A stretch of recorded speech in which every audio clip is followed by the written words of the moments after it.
आप सब कैसे हैं। आज मैं अगला टॉपिक लेकर आया हूं क्लास 11th का, जो है एस ब्लॉक के तत्व, S block of filaments, S block के तत्व। और एस ब्लॉक के तत्व में आपको बताने वाले हैं कि एस ब्लॉक के तत्व क्या होते हैं, एस ब्लॉक के तत्व कौन कौन से हैं, एस ब्लॉक के तत्व कैसे पहचान में की जाएगी कि एस ब्लॉक के तत्व कैसे आप पहचान पाएंगे कि एस ब्लॉक के तत्व, और एकदम आसान ट्रिक से, सामान्य विधि से एस ब्लॉक के तत्व को आप पहचान पाएंगे और एस ब्लॉक के तत्व को याद कर पाएंगे कि एस ब्लॉक के तत्व क्या होते हैं। तो एस ब्लॉक के तत्व पर चलते हैं कि एस ब्लॉक के तत्व क्या होता है, एस ब्लॉक के तत्व किसे कहते हैं। सबसे पहले डिफिनेशन पर चलते हैं कि एस ब्लॉक के तत्व क्या हैं। तो एस ब्लॉक के तत्व आप जानते होंगे कि जिन तत्वों का अंतिम इलेक्ट्रॉन एस ऑर्बिटल में प्रवेश करता है वह एस ब्लॉक के तत्व कहलाता है। यानी जिन तत्वों का अंतिम इलेक्ट्रॉन एस ऑर्बिटल में प्रवेश करता है, अब एस ऑर्बिटल में प्रवेश करता है, उसे एस ब्लॉक के तत्व कहेंगे।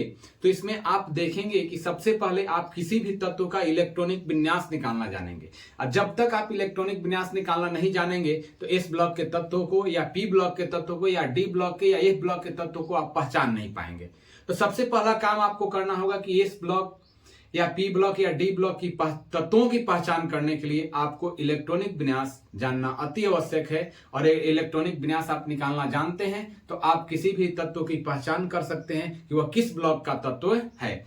तो जिन तत्वों का अंतिम इलेक्ट्रॉन एस ऑर्बिटल में प्रवेश करता है, यानी एस सबसेल में जब प्रवेश करता है, वह आप मान जाएंगे कि वह एस ब्लॉक का तत्व है। यहां एग्जाम्पल स्वरूप देखते हैं कि यहां हम लिखे हैं सोडियम, सोडियम की परमाणु संख्या 11 लिखे हैं। कैसे इस ब्लॉक में, जैसे हम लिख देते हैं इसका इलेक्ट्रॉनिक विन्यास। सबसे पहला इलेक्ट्रॉनिक विन्यास में 1s में इलेक्ट्रॉन क्या करता है, प्रवेश करता है। फर्स्ट सबसेल आपका 1s में प्रवेश करता है, तो 1s2 2s2 2p6, अब इलेक्ट्रॉन 2 4 6 10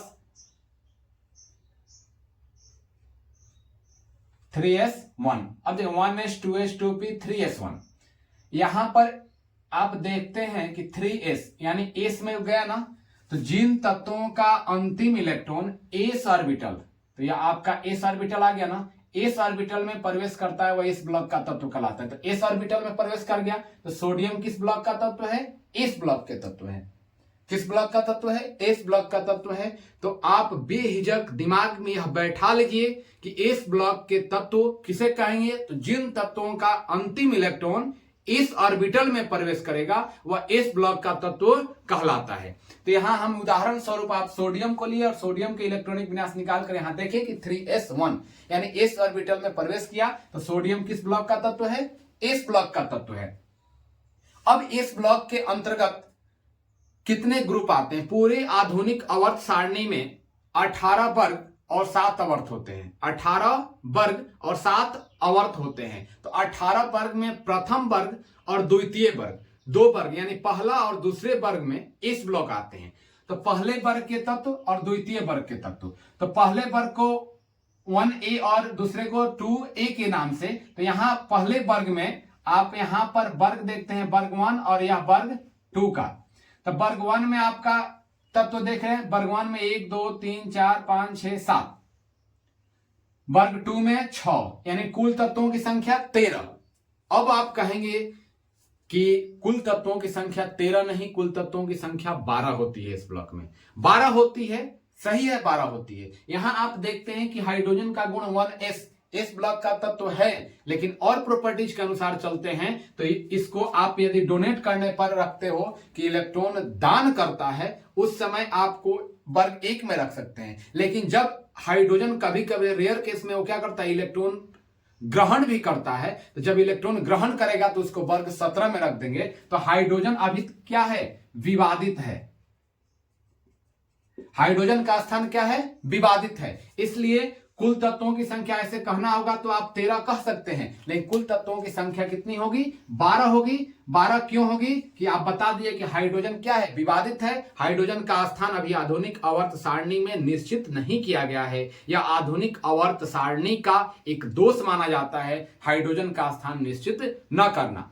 तो इसमें आपके कुल तत्वों की संख्या आप 13 ही बताइएगा, क्योंकि इसके अनुसार चलते हो, उस डिफिनेशन के अनुसार चलते हो तो कुल तत्वों की संख्या कितनी हो जाएगी? 13, जिसमें 13 तत्वों की संख्या यहां पर हम दिए हैं। और इस 13 तत्वों की संख्या में आपका 7 आवर्त, तो यह हाइड्रोजन या पहले आवर्त में होता है, यह दूसरा, तीसरा, चौथा, पांचवा, छठा और सातवां। अब इसमें क्या होती है? परमाणु संख्या। परमाणु संख्या कैसे व्यक्त करते हैं कि एक तो 1 2 3 4 5 6 ऐसे करके तो पूरे परमाणु संख्या व्याख्या नहीं है। इस ब्लॉक वाइज आपके तत्वों की परमाणु संख्या व्याख्या करने में आपका हाइड्रोजन की परमाणु संख्या कितनी होती है? 1 होती है। हाइड्रोजन की परमाणु संख्या 1 होती है। और ऐसे ग्रुप के अनुसार चलते हैं तो यहां पर एक ट्रिक याद रखिएगा, 2 8 8 18 18 32। इसको हर हाल में आपको याद रखना होगा। 2 8 8 18 18 32, 2 8 8 18 18 32। अब देखिए, 1 में 2 जोड़ दीजिए तो लिथियम की परमाणु संख्या कितनी हो गई? 3। 3 में 8 जोड़ दिए, कितना हो जाएगा? 11। सोडियम की परमाणु संख्या 11। 11 में 8 जोड़ दीजिए, कितना? 19। 19 में 18 जोड़ दीजिए, कितना हो जाएगा? 37। 37 में 18 जोड़ दीजिए, कितना हो जाएगा? 55। 55 में 32 जोड़ दीजिए, कितना हो जाएगा? 87। इस प्रकार से आपका क्या होता है? परमाणु संख्या की व्याख्या किस पर निकाल सकते हो? एक आपका ट्रिक के रूप में इसको रखिएगा, 2 8 8 18 18 32। और ऐसे 2 है तो इसका 4, 11 है तो इसका 12, 19 है इसका 20, 37 है या 38, 55 है या 56, 87 है या कितना हो जाएगा? 88। अब जोड़ कर निकाले हैं कैसे? 1 में 2 3, 3 में 8 जोड़ दिए, 11 11 में 8 जोड़ दिए, 19 19 में 18 जोड़ दिए तो कितना? 37 37 में 18 जोड़ दिए, कितना हो गया? 55। 55 में 32 जोड़ दिए, कितना हो गया? 87। ऐसे आप परमाणु संख्या की व्याख्या कर लिए। और इस वर्ग वाइज चलते हो तो पहले वर्ग जो होता है, इस ब्लॉक का पहला वर्ग होता है, उसका नाम देते हैं क्षारीय धातु। क्या नाम देते हैं? क्षारीय धातु। और वर्ग 2 के रूप में चलते हैं, जो दूसरा वर्ग आपका होता है, ऐसे भी वर्ग, तो वह आपका क्या होता है? क्षारीय मृदा धातु। यानी पहले वर्ग को क्षारीय धातु में रखते हैं और दूसरे को क्षारीय मृदा धातु के रूप में रखा जाता है। अलग अलग पूरे इस ब्लॉक का इलेक्ट्रॉनिक विन्यास आप जानोगे। इस ब्लॉक के सामान्य इलेक्ट्रॉनिक विन्यास की चर्चा करते हो। सामान्य इलेक्ट्रॉनिक विन्यास, तो इसमें NS क्या होता है? 1 से 2, NS 1 से 2 सामान्य इलेक्ट्रॉनिक विन्यास। सामान्य इलेक्ट्रॉनिक विन्यास में आता है कि वर्ग 1 का भी होगा और वर्ग 2 का भी होगा। तो सामान्य इलेक्ट्रॉनिक विन्यास में देखते हो तो वर्ग 1 का इलेक्ट्रॉनिक विन्यास की चर्चा करते हो तो यह NS1 हो जाएगा। क्या होगा? NS1। वर्ग 2 का इलेक्ट्रॉनिक विन्यास पर चलते हो तो वह NS2 हो जाएगा। क्या होगा? NS2 होगा। अब देखिए कैसे N के जगह पर, अब आप क्वेश्चन कर सकते हैं कि N क्या है, N के जगह पर क्या होगा? तो N आपका आवर्त की संख्या होती है। क्या होती है? आवर्त की संख्या। जो जिस आवर्त में उपस्थित है उस आवर्त की संख्या को रख सकते हो। पूरे में आप देखिएगा, या क्या लिखे हैं? आवर्त लिखे हैं, या क्या है? आपका आवर्त है। यदि आप लिथियम का इलेक्ट्रॉनिक विन्यास निकालते हो तो लिथियम किस आवर्त में है? दूसरे आवर्त में है। तो यहां पर सामान्य इलेक्ट्रॉनिक विन्यास क्या है? NS1। दूसरे आवर्त में है तो लिथियम के लिए क्या लिख दोगे? 2S1।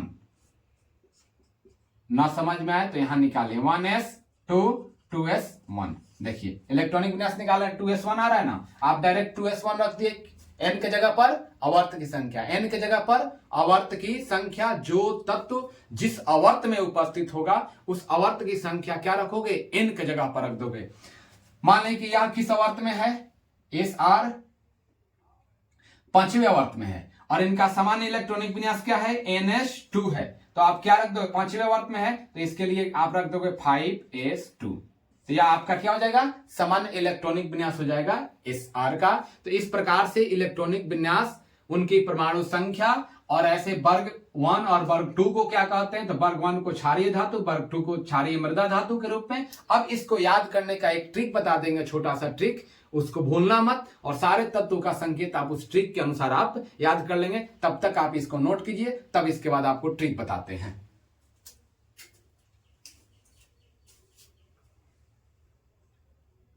इस ब्लॉक के तत्वों को आप कैसे याद कर पाएंगे, उनके संकेत को कैसे आप बता पाएंगे, तो एक छोटी सी ट्रिक बताएंगे। उस ट्रिक को हमेशा दिमाग में रखेंगे तो आप उस ट्रिक के अनुसार आप इस ब्लॉक के एलिमेंट्स को आप बता सकते हैं। तो इस ब्लॉक के एलिमेंट्स को बताने के लिए आप यहां पर छोटी सी एक ट्रिक याद रखना। यहां पर हम hydrogen, lithium, sodium, potassium, rubidium, caesium, francium और यहां पर बेरिलियम और उसके बाद मैग्नीशियम, कैल्शियम, एस्ट्रांसियम, बेरिलियम और रेडियम, या आपके क्या है तत्व का नाम लिख दिया। तत्व का नाम तो आप जानते ही होंगे और कहीं से आप ऐसे बुक से भी अध्ययन करने के बाद तत्व को जान पाए होंगे। लेकिन यहां पर इस संकेत को आप कैसे याद कर पाएंगे, कैसे यह संकेत मालूम कर पाएंगे और कैसे आपके पास यह पहुंच पाएगा कि कैसे हम याद करें। हीलियम है, लिथियम है तो आपका हाइड्रोजन है तो H, लिथियम है तो Li, सोडियम है तो Na, पोटेशियम है तो K, रुबेडियम है तो Rb। तो इसके लिए एक छोटी सी ट्रिक हम बताएंगे। जैसे ह के लिए ह, उसके ह ली ना करे रब से फरियाद, बेटा मांगे कन्या सुंदर, बाप राजी। यहां एक छोटी सी ट्रिक लिखे हैं हम, हलिना करे रब से फरियाद, बेटा मांगे कन्या सुंदर, बाप राजी। देखो, ह से हाइड्रोजन, ली से लिथियम, ना से सोडियम, करे के से पोटेशियम, आर से रुबेडियम, से सीजियम और एफ से फ्रांसियम। बेटा मांगे कन्या सुंदर, बाप राजी। बेटा बी हो गया, मांगे एम जी हो गया, कन्या सी ए हुआ, सुंदर एस आर हुआ, बाप बी ए हुआ, राजी आर ए हुआ। तो ऐसे ट्रिक से आप संकेत याद कर सकते हैं। ये छोटी सी ट्रिक आप याद रखेंगे तो आप कहीं भी इस ब्लॉक के तत्व, इस ब्लॉक के जो भी तत्व हैं उनके संकेत को आप भूल नहीं पाएंगे। तो यहां पर एक छोटी सी ट्रिक है इस, और यह पूरे शुरू से अंत तक ये वीडियो मेरा देखिएगा। और यदि मेरे चैनल पर आप नए हों तो मेरे चैनल को सब्सक्राइब करें। प्रतिदिन आपको नए नए वीडियो और एक छोटी सी ट्रिक के अनुसार पूरे केमिस्ट्री का अध्ययन कराएंगे। तो आप हमारे चैनल को प्लीज सब्सक्राइब करें और अधिक से अधिक शेयर करें, जिससे यह वीडियो और ग्रोथ करे। और ग्रोथ करने पर आप डेली मेरे वीडियो पर बने रहें और जो भी वीडियो आप देखेंगे वह शुरू से अंत तक मेरा वीडियो देखेंगे। इंटरेस्टिंग वीडियो मिलेगा और आप एक सरल भाषा में आप साइंस, केमिस्ट्री का अध्ययन कर सकते हैं।